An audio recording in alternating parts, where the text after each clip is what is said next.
ബഹുമാനപ്പെട്ട ശ്രീ എ രാജ, അങ്ങേക്ക് 9 minute. Sir, ഈ ധനാഭ്യർത്ഥനകളെ ഞാൻ പൂർണ്ണമായി പിന്തുണയ്ക്കുകയാണ് സാർ. സാർ, നമുക്കറിയാം ഈ അടുത്ത കാലത്തായി ഏറ്റവും കൂടുതൽ വന്യമൃഗ ആക്രമണം നമ്മുടെ സംസ്ഥാനത്ത് കൂടി വരികയാണ്.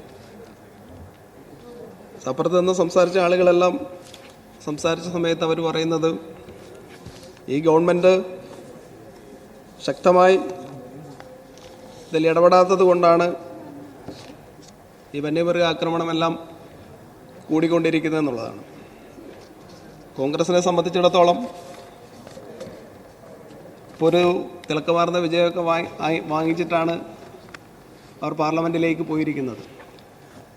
സാർ, തെരഞ്ഞെടുപ്പ് സമയത്ത് ഈ പരിസ്ഥിതിയുമായി ബന്ധപ്പെട്ട് അവരുടെ നിലപാട് എന്തായിരുന്നു എന്നുള്ളത് നോക്കുന്നത് നല്ലതായിരുന്നു.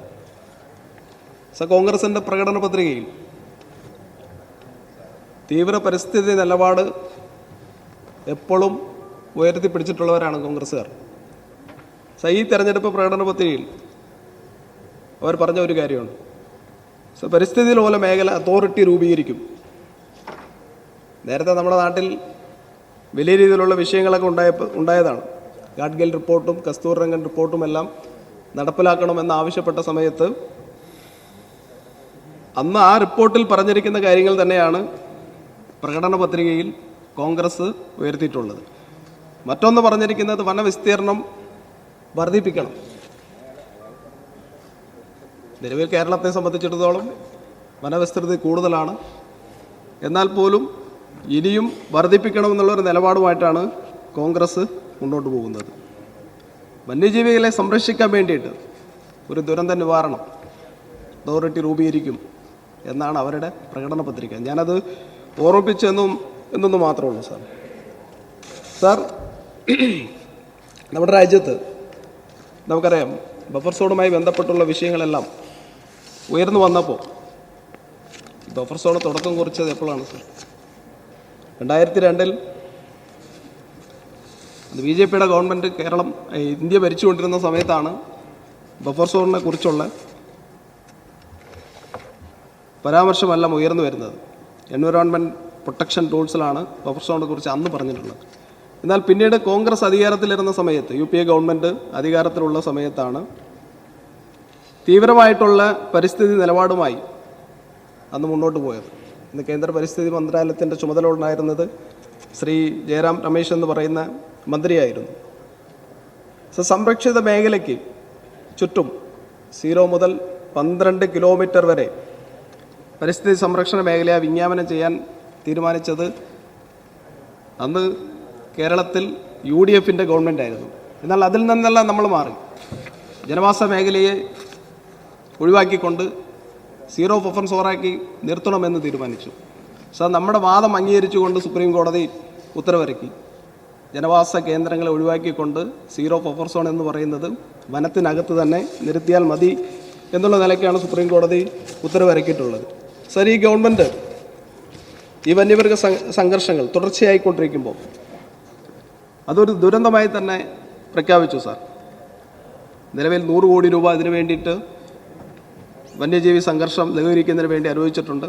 അതോടൊപ്പം 110 കോടി രൂപയും കൂടെ അനുവദിക്കാൻ വേണ്ടിയിട്ടുള്ള ഇടപെടൽ ആരംഭിച്ചിട്ടുണ്ട്. ചീഫ് വൈൽഡ് ലൈഫ് വാർഡൻ്റെ നേതൃത്വത്തിൽ ഒരു നോഡൽ ഓഫീസറായിട്ടും ഇതിനു വേണ്ടി ഒരു കൺട്രോൾ റൂമും അതുപോലെ വാട്സപ്പ് ഗ്രൂപ്പുകളും കൂടുതൽ വാച്ചർമാരും കഴിവ് തെളിയിച്ചിട്ടുള്ള ഉദ്യോഗസ്ഥന്മാരെ ഇതിൻ്റെ സംഘർഷ മേഖലയിലെല്ലാം നിയമിക്കാൻ വേണ്ടിയിട്ടുള്ളൊരു തീരുമാനം എടുത്തിട്ടുണ്ട്. നഷ്ടപരിഹാര തുക നമുക്കറിയാം എത്രയും പെട്ടെന്ന് അവർക്ക് കൊടുക്കുന്നതിന് വേണ്ടിയിട്ടുള്ള നടപടി ഈ ഗവൺമെൻറ് സ്വീകരിക്കുമെന്ന് പറഞ്ഞിട്ടുണ്ട്. സംഘർഷം ഈ കൂടുന്നതിൻ്റെ ഭാഗമായിട്ടാണ് ഇതെല്ലാം നടത്തിയിട്ടുള്ളത്. സാർ, ഈ കേരള നിയമസഭ കഴിഞ്ഞ 14/2/2024 ഒരു പ്രമേയം പാസ്സാക്കി. വന്യജീവി നിയമത്തിൽ ഭേദഗതി വരുത്തണം. കൺകറൻറ്റ് ലിസ്റ്റിൽപ്പെട്ടതാണ്. അതിൽ ഭേദഗതി വരുത്തേണ്ടത് കേന്ദ്ര ഗവൺമെൻറ്റാണ്. എന്നാൽ നമ്മുടെ നാട്ടിൽ നിന്ന് ജയിച്ചു പോയിട്ടുള്ള MP-മാർ ഇതിനെക്കുറിച്ച് ഭേദഗതി വരുത്തി ഈ നിയമത്തിൽ ഭേദഗതി വരുത്താൻ വേണ്ടിയിട്ടുള്ള ഒരു കാര്യം അവർ ചെയ്തിട്ടില്ല. സ്വാഭാവികമായിട്ടും കോൺഗ്രസിൻ്റെ ആളുകൾ ഇവിടെ നിന്ന് ജയിച്ചു പോയിട്ടുള്ളപ്പോൾ അവർക്ക് പാർലമെൻറ്റിൻ്റെ അകത്ത് ഈ വിഷയം ഉന്നയിക്കാൻ കഴിയില്ല. 1972 ഈ നിയമം കൊണ്ടുവന്നത് കോൺഗ്രസ് അധികാരത്തിൽ ഇരുന്ന സമയത്താണ്. നമ്മളതിൽ മാറ്റം വരുത്തണമെന്ന് ആവശ്യപ്പെടുന്നു, ഭേദഗതി വരുത്തണമെന്ന് ആവശ്യപ്പെടുന്നു. ഇപ്പോൾ ചീഫ് വൈൽഡ് ലൈഫ് വാർഡൻ്റെ കയ്യിലുള്ള അധികാരങ്ങൾ ചീഫ് ഫോറസ്റ്റ് കൺസർവേറ്ററുടെ കയ്യിൽ കൊടുക്കണം എന്ന് പ്രമേയം പാസ്സാക്കിയിട്ടുണ്ട്. സാർ, ഒരു സംസ്ഥാനത്തിന് ചെയ്യാൻ കഴിയാവുന്നതെല്ലാം ഈ ഗവൺമെൻറ് ചെയ്യുന്നുണ്ട്. എന്നാൽ കേന്ദ്ര ഗവൺമെൻറ്റിൻ്റെ ഒരു നിയമം അവിടെ ഭേദഗതി ചെയ്യേണ്ടത് കേന്ദ്ര ഗവൺമെൻറ്റാണ്. ഇവിടെ നിന്ന് ജയിച്ചു പോയിട്ടുള്ള എം പിമാർ ചില കാര്യങ്ങളൊക്കെ പറയുമ്പോൾ ചില വിഷമമുണ്ട്. എൻ്റെ നാട്ടിൽ കാഞ്ഞിരവേലിയിൽ ഇന്ദിര എന്ന് പറയുന്ന ഒരു ചേച്ചി മരണപ്പെട്ടു പോയി.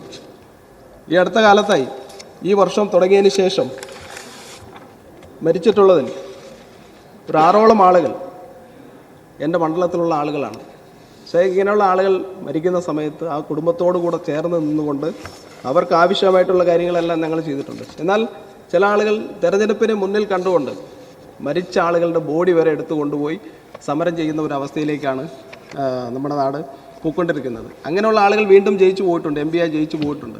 അവരെല്ലാം കേന്ദ്രത്തിൽ ആവശ്യപ്പെടും എന്നാണ് വിചാരിക്കുന്നത്. സാർ, നിരവധിയായിട്ടുള്ള കാര്യങ്ങളാണ് നമ്മുടെ ഗവൺമെൻറ് ചെയ്തുകൊണ്ടിരിക്കുന്നത്. കേരളത്തെ സംബന്ധിച്ചിടത്തോളം കാടിൻ്റെ മക്കൾക്ക് കാടിനെ കാക്കുന്നതിന് വേണ്ടി ആദിവാസി വിഭാഗത്തിൽപ്പെട്ട ഏകദേശം 460ഓളം പേരെ ബീറ്റ് ഫോറസ്റ്റ് ഓഫീസർമാരായി നിയമിക്കുന്നതിന് വേണ്ടി തീരുമാനിച്ചു. അതിൽ എൻ്റെ മണ്ഡലത്തിലുള്ള ആളുകളെല്ലാം, നിരവധിയായിട്ടുള്ള ആളുകൾ ഇതിൻ്റെ ഭാഗമായിട്ടുണ്ട്. സാർ, ഈ സംഘർഷം നമുക്ക് കുറച്ച് കൊണ്ടുവരേണ്ടതുണ്ട്.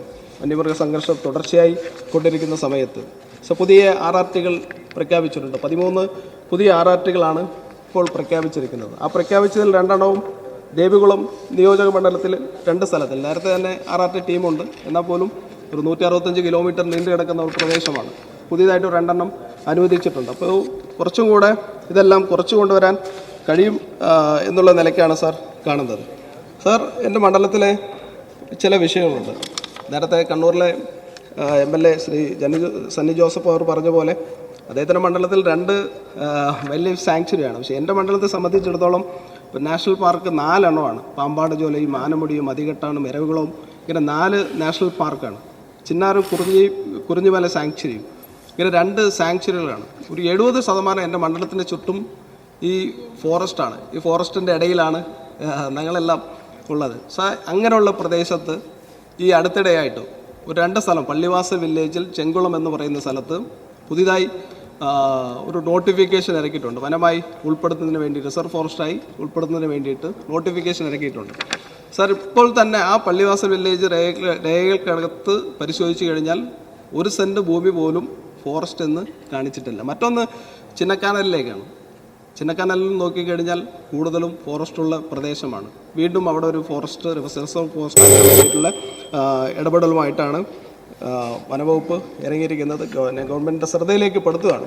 ഇപ്പോൾ തന്നെ കൂടുതലായിട്ടുള്ള സ്ഥലങ്ങൾ റിസർവായിട്ടും ഫോറസ്റ്റായിട്ടും എല്ലാം ഉള്ള സ്ഥലത്താണ് ഈ അവസ്ഥ വന്നിരിക്കുന്നത്.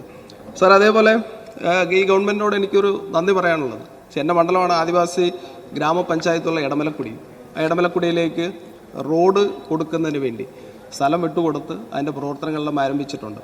ആ ഇടമലക്കുടിയിലുള്ള ആളുകളെ ചേർത്ത് പിടിക്കുന്നതിന് വേണ്ടിയിട്ടുള്ള ഒരു ഇടപെടലാണ് ഈ ഗവൺമെൻറ് നടത്തിയിട്ടുള്ളത്. സാർ, അതേപോലെ മറ്റൊരു കാര്യം സൂചിപ്പിക്കാനുള്ളത്, 2005 നീലക്കുറിഞ്ഞി ഉദ്യാനവുമായിട്ട് പ്രഖ്യാപിച്ചു വട്ടവടയിലെ കൊട്ടാക്കൊമ്പൂറും വട്ടവട വില്ലേജും. സാർ, ഇത് പ്രഖ്യാപിച്ചതിന് ശേഷം അവിടെയുള്ള ആളുകൾ വലിയ രീതിയിലുള്ള ബുദ്ധിമുട്ടുകൾ അനുഭവിക്കുകയാണ്. സാർ, ഇതിൻ്റെ ഫൈനൽ നോട്ടിഫിക്കേഷൻ ഇപ്പോഴും വന്നിട്ടില്ല.